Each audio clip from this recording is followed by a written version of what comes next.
Qu'est-ce qu'un enfant subit au quotidien quand il est l'enfant d'un ou d'une perverse narcissique que j'appelle ici sur cette chaîne Dévoreur d'âme. Welcome mes belles lumières d'amour et bon retour sur cette chaîne Les enfants de la lumière, qu'on pourrait aussi appeler les adultes en route vers la lumière et vers l'enfant intérieur.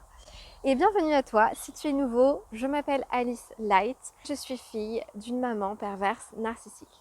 J'appelle sur ma chaîne vidéo les pervers narcissiques, je les appelle les dévoreurs d'âme. Aujourd'hui sur cette vidéo, je vais vous exposer ce que subit un enfant de parents pervers narcissiques. Le parent soit un homme ou une femme, les mécanismes restent les mêmes, le profil psychologique du pervers narcissique que j'appelle ici le dévoreur d'âme reste le même. Et il faut bien sûr prendre en compte que les victimes qui sont des enfants. Donc il y aura des conséquences, des croyances limitantes, énormément de croyances limitantes chez l'adulte, il y aura énormément de traumas, il y aura énormément de négligence et de maltraitance qui peuvent avoir des conséquences sur du court ou long terme, qui peuvent parfois être légères ou lourdes, ça dépend de la manière dont l'enfant accueille toutes ces souffrances.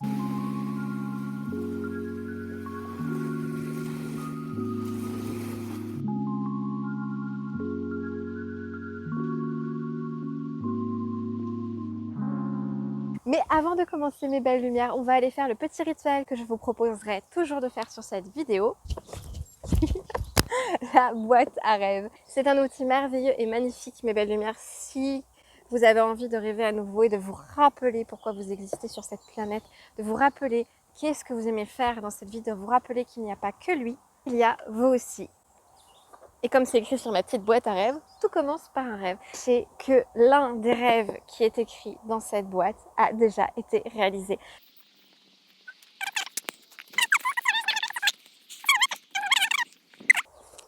In the box. Yeah. Que subissent les enfants d'un ou plusieurs parents pervers narcissiques et éventuellement les enfants qui ont grandi dans une communauté extrêmement sectaire, malsaine, maltraitante, négligente, avec bien sûr une emprise psychologique. Et je parle bien de secte et non pas de communauté. Je parle bien entendu vraiment de de ce contrôle et de ce pouvoir que le parent aura sur son enfant. Donc l'enfant d'un dévoreur d'âme, il subira la plupart du temps des abus de confiance, des abus de pouvoir, une domination de la part de son parent, de la négligence, qu'elle soit au niveau de l'hygiène, au niveau de l'alimentaire, en tout cas au niveau des besoins physiologiques de base des enfants. Je vais vous expliquer tout ça. Et beaucoup soit d'abus incestuels. Donc les abus incestuels, c'est des actes qui n'ont pas directement... on n'est pas dans le viol ou dans le toucher avec le parent qui va toucher sexuellement l'enfant.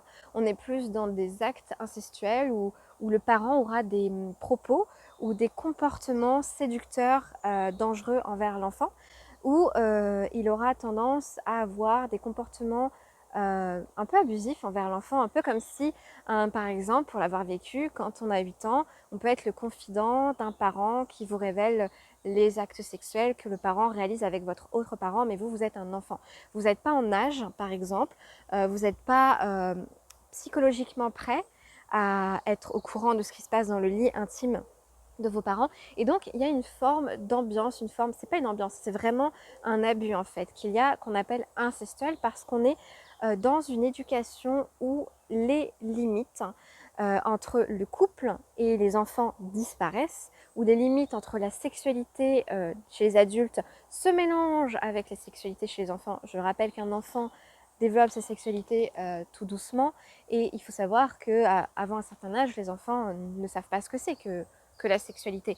Et le parent dévoreur d'âme va vraiment tout mélanger et il y aura beaucoup de confusion, il y aura beaucoup de choses qui ne devraient pas exister. Donc souvent, même pour moi, tout le temps à 100%, les dévoreurs d'âme vont soit inculquer une ambiance à caractère incestuel, soit avoir des actes clairement d'inceste envers leurs enfants. Ça dépend du type de la pathologie du parent dévoreur d'âme en fait.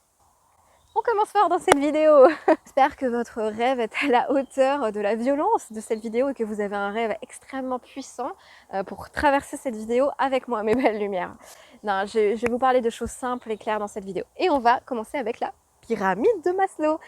Alors, je pense que beaucoup d'entre vous connaissent la pyramide de Maslow. Pour ceux qui ne la connaissent pas, c'est la fameuse pyramide qui a été établie par Abraham Maslow dans les années, il me semble, 40, qu'il a utilisée pour expliquer que certains comportements, ou en tout cas la plupart des comportements des adultes, peuvent être expliqués par un besoin derrière de satisfaire un besoin, on va dire, les besoins premiers d'un être humain.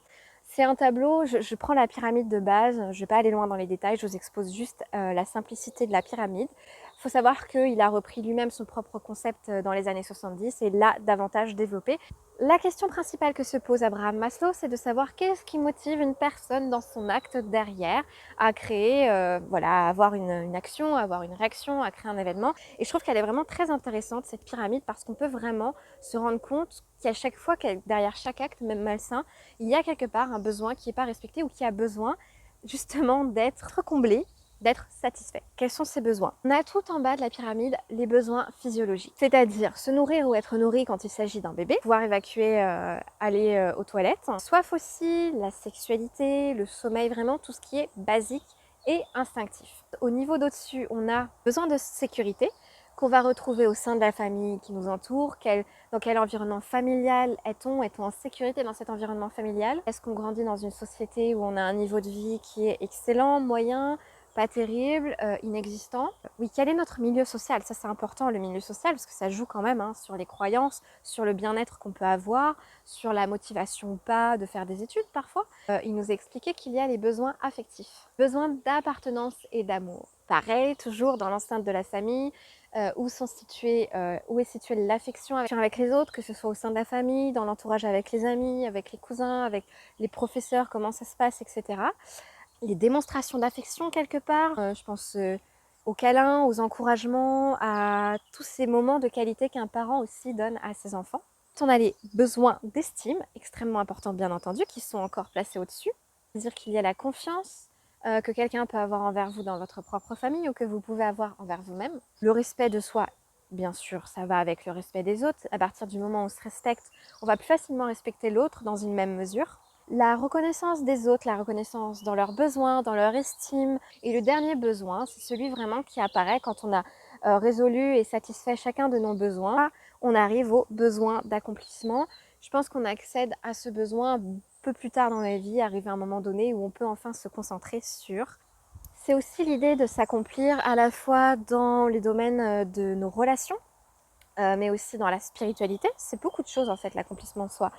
Et c'est vrai que c'est difficile de l'atteindre si on n'a pas travaillé sur les autres piliers avant. Logique, tu ne peux pas directement commencer par l'accomplissement de toi si tu crèves de faim. Maintenant, chez le dévoreur d'âme, ces besoins-là ne sont absolument pas respectés par le dévoreur d'âme envers son enfant. C'est pour ça que les dégâts sont extrêmement puissants. Imaginez un enfant qui a soif, qui a faim, et c'est un bébé. Il a 3 mois, il a 5 mois, il a 10 mois, il a 15 mois. Et qu'il n'est pas écouté dans son besoin. Imaginez les conséquences. Un enfant qui a faim, mais dont on ne s'occupe pas. Le bon développement sain d'un bébé, il y a des études qui ont été faites que plus les enfants en fait ont de l'affection, plus les enfants sont pris dans les bras, sont cajolés, plus on parle à ces enfants-là, plus ils ont un niveau de compassion et d'empathie qui est développé quand ils sont adultes. Bien évidemment, puisque c'est ce qu'on leur a montré et c'est ce qu'on leur a donné. Ils ont été nourris aussi bien au niveau de ce besoin affectif, mais dans le besoin psychologique aussi. Parce qu'un enfant dont on prend soin par un câlin, par une parole douce, etc., c'est un enfant qu'on nourrit aussi, non seulement dans son estime de soi, mais auquel on donne des repas. C'est pas un enfant qu'on humilie quand on lui change la couche, etc. Or, les parents dévoreurs d'âme sont du genre à humilier un enfant dans les actes quotidiens. Donc, quand il va aller aux toilettes, dans son rapport à l'hygiène, il sera tout le temps humilié. Dans son rapport à son image de soi, soit face au miroir, soit face à la manière dont le parent va l'habiller, parce que le dévoreur d'âme contrôle tout. Donc il va contrôler la manière dont l'enfant est habillé, donc c'est à risque. On a 2 versions, donc soit il va faire en sorte qu'il va le négliger. Donc là on est plus chez un dévoreur d'âme que moi j'appelle chaotique. C'est le dévoreur d'âme qui ne prend pas soin de son enfant et qui n'a pas besoin, qui n'est pas dans cette image de la perfection, c'est-à-dire qu'il ne souhaite pas répondre à l'image de perfection qu'il est bon de renvoyer quand on est parent, on est jugé en permanence par la société. Et donc il y a beaucoup de dévoreurs d'âme qui vont utiliser cette image d'être le parent charmeur, le parent parfait. Et donc leurs enfants vont avoir cette charge mentale, cette pression, et elle se verra dans la manière dont ils sont contrôlés, dans leurs activités scolaires, dans leur manière d'être, dans leur alimentation et dans leur manière de s'habiller, qui est donc le parent pervers narcissique, le dévoreur d'âme perfectionniste, en opposé au dévoreur d'âme chaotique qui, lui, n'hésitera pas à négliger son enfant. C'est-à-dire que l'enfant pourra aller à l'école avec des habits trop grands, troués, qui ne lui vont pas, qui ne sont pas adaptés à la saison, notamment l'hiver. Il peut venir avec des tongs, qui peuvent sentir la pisse, etc. etc. Aujourd'hui, on voit beaucoup moins le pervers dévoreur d'âme chaotique, surtout dans notre société, parce que celui-là dépend vraiment de la pression sociale. Donc je m'explique. Si on est dans une société comme la nôtre aujourd'hui en France, où il y a en effet des témoins, il y a des assistantes sociales, il y a les ATSEM à l'école maternelle, les maîtresses, il y a les professeurs à l'école qui ont un pouvoir quelque part parce qu'ils sont capables de voir quand un enfant est négligé ou pas. Et certains d'entre eux, pas tous, sont capables d'intervenir ou du moins de faire appel à. On a dans ce genre de cas un dévoreur d'âme qui cherchera du coup à avoir l'image du parent parfait pour qu'on ne voit pas qui il est vraiment. Non seulement ça le protège, mais en plus les enfants vont jouer ce rôle de parent parfait puisqu'il lui sera donné. Et dans ce genre de cas, ce n'est pas visible que l'enfant est négligé, mais il est quand même négligé à la maison. Ça peut être caché. Dans des institutions ou dans des sociétés où c'est assez commun que les enfants soient négligés, ce sera extrêmement favorable pour le pervers narcissique, pour le dévoreur d'âme, d'encore plus maltraiter son enfant. Et comme de toute façon dans la société, donc c'est pas choquant que l'enfant il n'ait pas forcément ce qu'il faut pour s'habiller, mais alors là il aura encore moins que les autres. Mais ça ne se verra pas parce qu'il sera au même niveau que les autres. Vous voyez, il y a toujours cette histoire où l'enfant est au même niveau que les autres à l'extérieur parce que derrière il y a la pression de la société où c'est l'image qui est demandée. Donc c'est l'image que le pervers narcissique renverra. Et donc vous voyez l'impact de la société, comment elle agit pour que le dévoreur d'âme s'adapte et vous fasse subir, vous en tant qu'enfant, tous ces phénomènes-là. Donc soit il y a négligence extrême sur un rapport extérieur physique, soit il y a perfection extrême sur un rapport extérieur physique, j'en reparlerai, mais dans tous les cas, au sein de la maison, l'enfant est maltraité. Abus verbal, violence physique, abus sexuel ou incestuel comme je vous ai expliqué, humiliation, donc l'enfant il peut subir. Ce sont des comportements que le dévoreur d'âme a envers ses enfants de manière quotidienne, répétée et permanente. Il ne s'arrête jamais. Il est sans limite, il ne s'arrête pas. Et c'est à chaque fois que l'enfant est chez lui, en face à face avec le dévoreur d'âme. Et encore plus quand le parent sain est absent. D'accord? Ça se passe vraiment dans ce contexte-là, en huis clos, au sein de la famille, sans que personne de l'extérieur ne le sache. Et donc, il y a vraiment un pouvoir total de la part du parent sur l'enfant. C'est pour ça que les besoins physiologiques ne sont pas vraiment respectés. Au niveau de l'alimentation, c'est très compliqué de vivre avec un parent narcissique. Je vous parle par expérience. C'est simple, c'est conflictuel. On aura sans doute beaucoup d'enfants de dévoreurs d'âme auront un rapport conflictuel dans l'enfance avec la nourriture provoquée par le parent. Soit le parent pousse l'enfant à bout, l'oblige à manger jusqu'à vomir, soit, c'est compliqué, hein, mais bon, mais pour l'avoir vécu, c'est invivable. C'est clairement invivable d'être seul à seul avec son parent dévoreur d'âme, d'être à table avec eux. C'est un moment anxiogène, difficile à passer, qu'on ne peut pas et qu'on revit tous les jours en fait. Et vraiment, par témoignage, je me rappelle quand j'étais enfant, je n'avais absolument aucun problème quand mon père me donnait à manger. Aucun problème, vraiment. Mais dès que c'était ma mère, c'était invivable.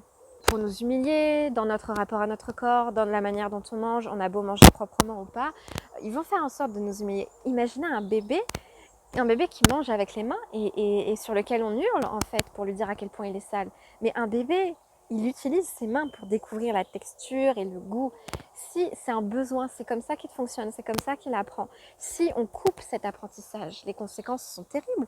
L'enfant, le bébé, comment il fait? C'est son seul moyen d'avoir accès à la nourriture. C'est comme ça qu'il apprend. C'est normal qu'un bébé se salisse.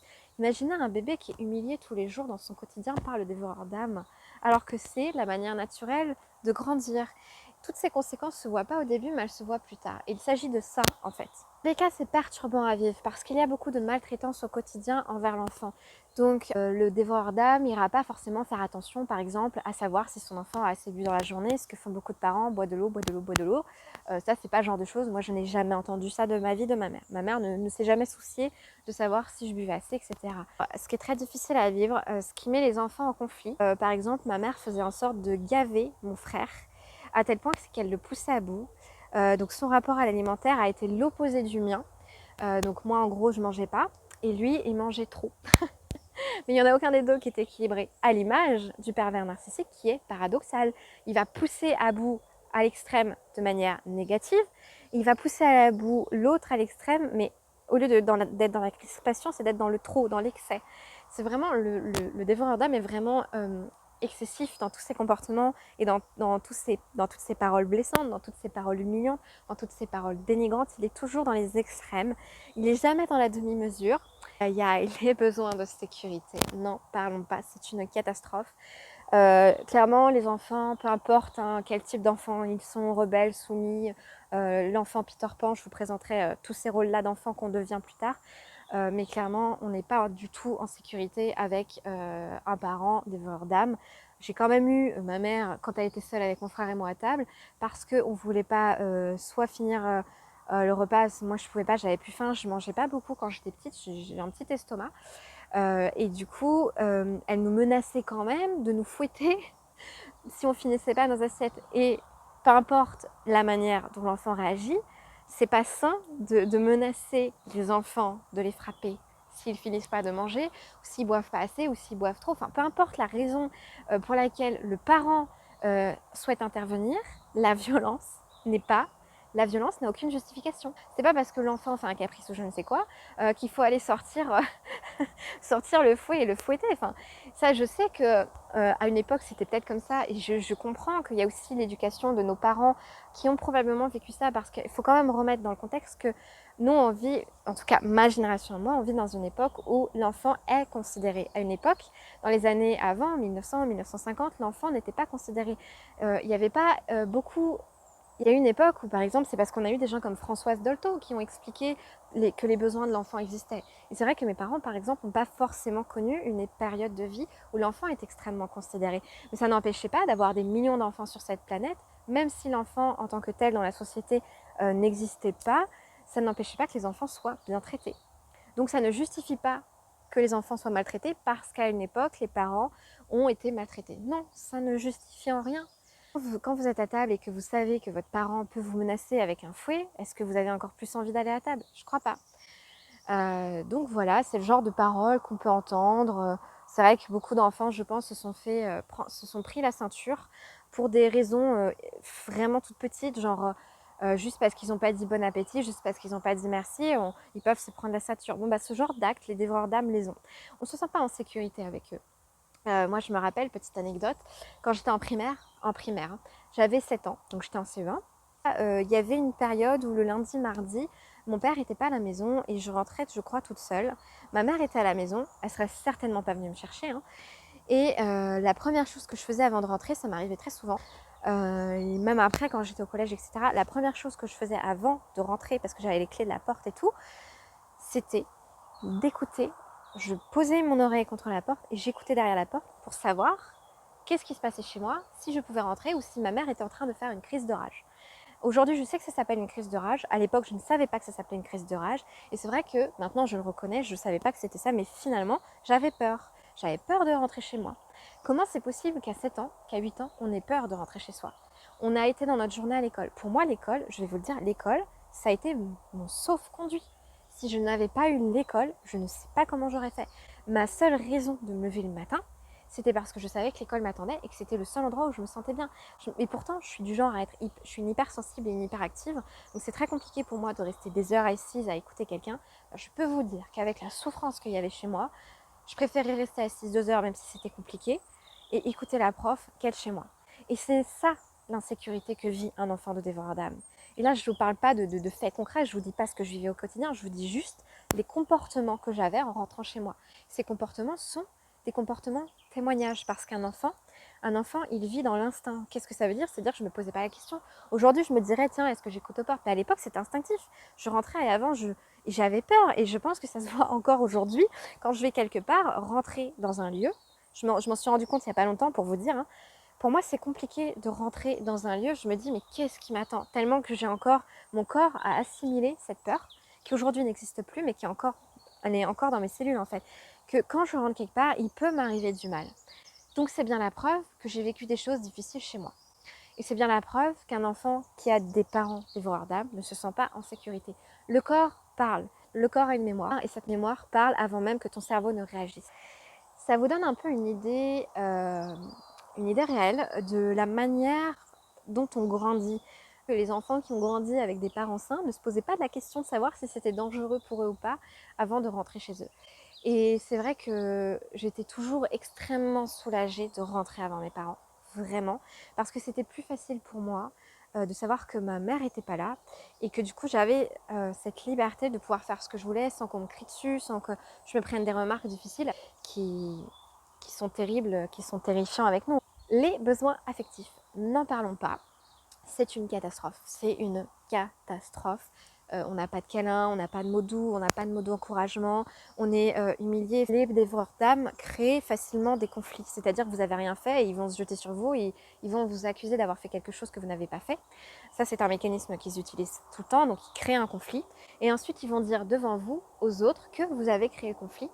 Et quand vous avez 5 ans, 6 ans, 7 ans et que votre parent fait ça devant ses amis à lui, ou devant les parents de vos amis, c'est très dénigrant, c'est très humiliant, ça met très mal à l'aise, ça donne plus envie de voir ses amis ou d'être en contact avec les parents des autres, de vos amis, avec les autres parents d'élèves.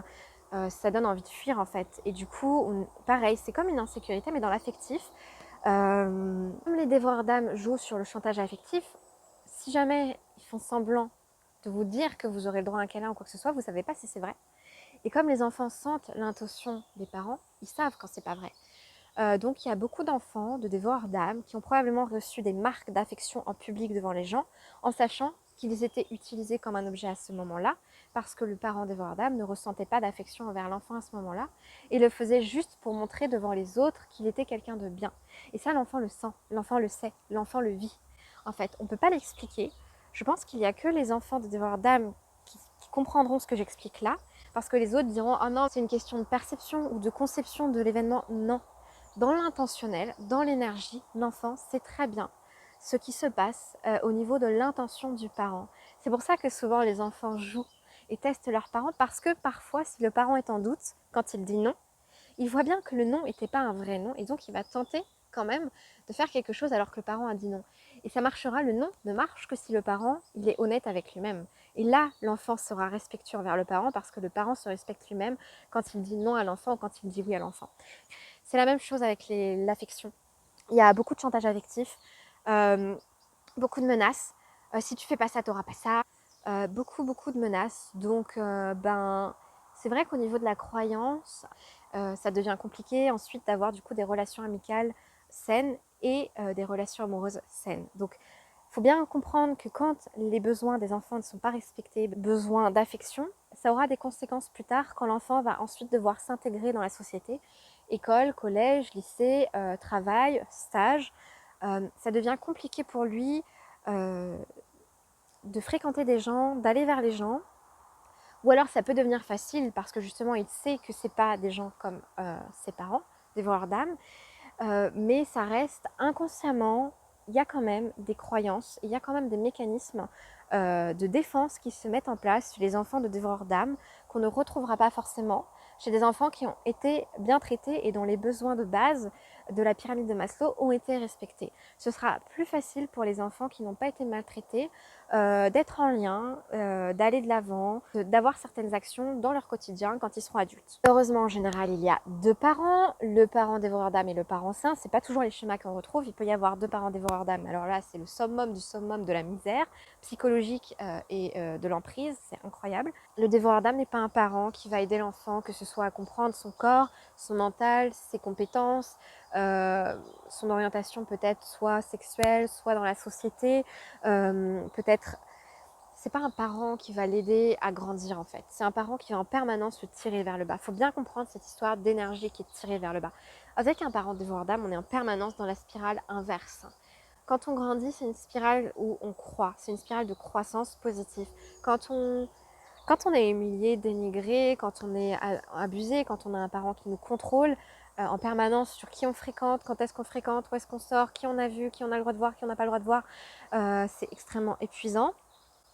En plus, il nous gâche notre image de nous. En fait, un parent dévoreur d'âme, vous ne pouvez pas vous plaindre parce que vous avez quelque chose. Il vous donne quelque chose. Donc, si vous vous plaignez, personne ne vous comprendra. Et donc, on n'est pas compris par le monde extérieur et on n'est pas écouté non plus par le monde extérieur parce que le dévoreur d'âme fait en sorte de garder une image à l'extérieur qui est positive. Alors qu'en réalité, c'est difficile pour un enfant d'être dans l'obligation de faire quelque chose qu'il ne veut pas. Si vous êtes adulte et que vous avez fait des études d'avocat ou de médecin parce que c'était le choix de vos parents, même s'ils n'étaient pas malsains, arrive un moment de votre vie, c'est possible que quand vous cherchez à aller vers le besoin d'accomplissement de soi, et bien finalement vous changez de route. Pourquoi? Parce que ça, c'est pas vous. C'est ce que vos parents ont souhaité de vous, mais ça n'est pas vous. Et c'est vrai qu'avec le dévoreur d'âme, on vit ça en permanence. Ça n'est jamais nous. On n'est pas ce qu'on fait, ce qu'on agit, ce qu'on est, les gens qu'on fréquente. Ce n'est pas nous, parce qu'il est en permanence en train de nous contrôler. Les dévoreurs d'âme, ils vont jusqu'à contrôler le mec ou la meuf avec qui vous allez fréquenter. Je me rappelle, quand j'ai coupé les ponts avec ma mère, quand j'ai vraiment coupé les ponts définitivement, c'est parce qu'elle était en train de me mettre des mecs sur le dos que je ne voulais pas. Elle était en train elle faisait le loving coach, quoi. Non merci, en fait. Et des mecs qui étaient l'opposé de mon image, des drogués, des alcooliques, des gens, désolés, hein, mais qui prenaient pas soin d'eux. Tout ce que je déteste, hein, je suis désolée, les gens qui prennent pas soin d'eux, c'est pas mon délire. Moi, chez moi, l'hygiène, c'est hyper important. J'ai rien contre ces gens-là, mais c'est pas mon niveau social, c'est pas mon niveau intellectuel, c'est pas mon niveau émotionnel, c'est pas mon niveau d'amour. Ce n'est pas dans mes valeurs. J'ai certaines valeurs. Et la première de mes valeurs, c'est la liberté. Tu ne peux pas m'imposer mes relations amoureuses, en fait.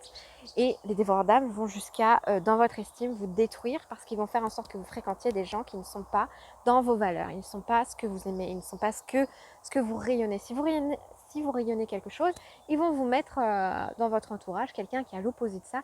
Et c'est très dur parce que vous vous retrouvez à fréquenter malgré vous, parce qu'ils vont vous piéger. Hein. Ils vont vous piéger. Donc vous êtes piégé dans des situations où vous ne pouvez pas vous en sortir facilement. Et en fait, ils vont vous faire fréquenter des gens qui vibrent très bas. Alors que vous vibrez peut-être à ce niveau-là. Du coup, c'est compliqué hein, de s'en sortir parce que les dévoreurs d'âme, donc non seulement dominent, contrôlent, utilisent beaucoup de mécanismes d'emprise psychologique, mais en plus ils vous piègent, ils vous harcèlent, ils vous piègent, vraiment, hein, ils vont jusqu'à vous suivre, jusqu'à vous espionner, à faire en sorte d'avoir des gens dans votre entourage qui vous espionnent pour eux, mais c'est un truc de dingue, c'est un truc de dingue, c'est un truc de dingue. Vous imaginez pas jusqu'où ça va. Le besoin d'accomplissement de soi, il est compliqué à atteindre, il est extrêmement compliqué à atteindre quand on est enfant de dévoreur d'âme, d'un ou plusieurs dévoreurs d'âme, puisque déjà, il faut pouvoir rétablir l'équilibre dans tous les besoins qui n'ont pas été respectés par le parent dévoreur d'âme. C'est compliqué, on en met des années à rétablir l'équilibre, de pouvoir s'alimenter correctement, de pouvoir avoir un environnement qui nous sécurise. Ça met beaucoup de temps parce qu'il y a beaucoup de choses qui jouent dans cette sécurité. Beaucoup de points sont en jeu quand il s'agit de se sentir en sécurité parce que quand on devient adulte, la sécurité finalement c'est quoi? Ça va être le lieu de vie, ça va être le salaire qu'on va avoir, la personne avec qui on est.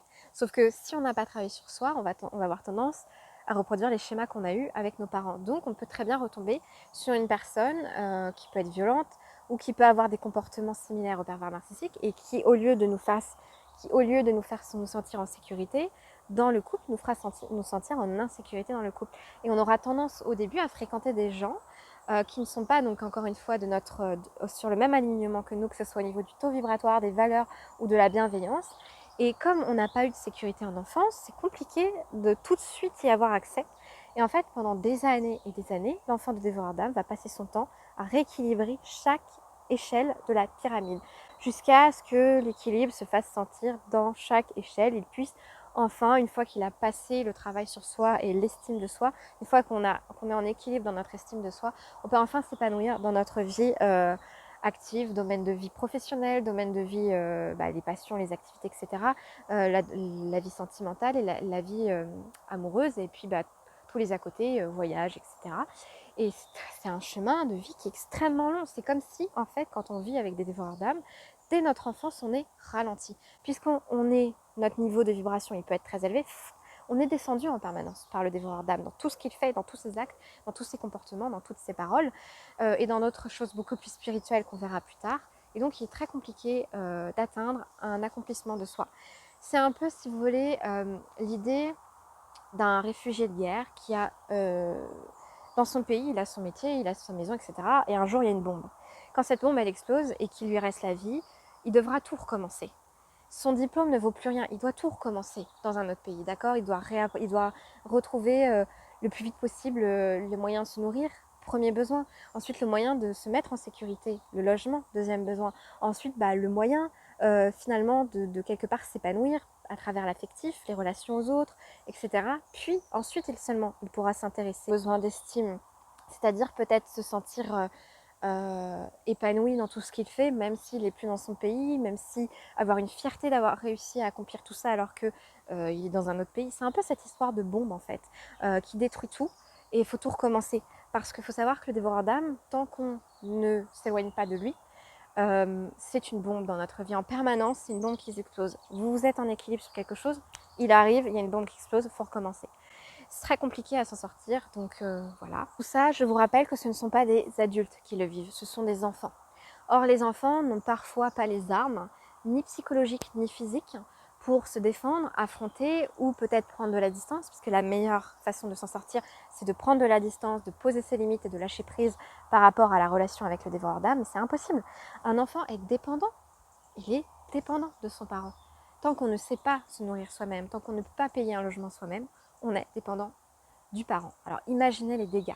C'est extrêmement violent parce qu'en plus c'est répétitif et c'est sur du long terme puisque jusqu'à ce que l'enfant puisse s'émanciper ou en tout cas partir de la maison, en tout cas faire sa vie, c'est compliqué. Et même quand l'enfant fait sa vie, puisque sur ma vidéo je suppose qu'il y a des personnes ici qui ont 40, 50, 60 ans, même quand l'enfant fait sa vie, s'il est toujours en lien, et notamment s'il est toujours en dépendance affective et en codépendance avec son parent, les schémas répétitifs se répètent. Et même quand on prend son indépendance financière, au niveau du métier, au niveau des relations amicales et amoureuses, si on est toujours en lien avec lui, on s'en sort pas. Il reviendra et il fera de nouveau exploser une bombe qui va de nouveau nous déstabiliser. Et la capacité du dévoreur d'âme à nous détruire, c'est en permanence au moment où c'est attend le moins, c'est d'être déstabilisé par la bombe qu'il nous envoie. Donc c'est un long cheminement de vie, je ne vous le cache pas, mais c'est possible. Par contre, ça demande beaucoup de remise en question sur soi et beaucoup de force et de courage. Mais bonne nouvelle, vous êtes des êtres humains forts et courageux. Moi, j'en suis persuadée, vous pouvez le faire. Si aujourd'hui vous cherchez à vous libérer d'eux, continuez de vous informer, continuez d'apprendre à dire non, à poser des limites et de prendre du recul avec eux, c'est extrêmement important.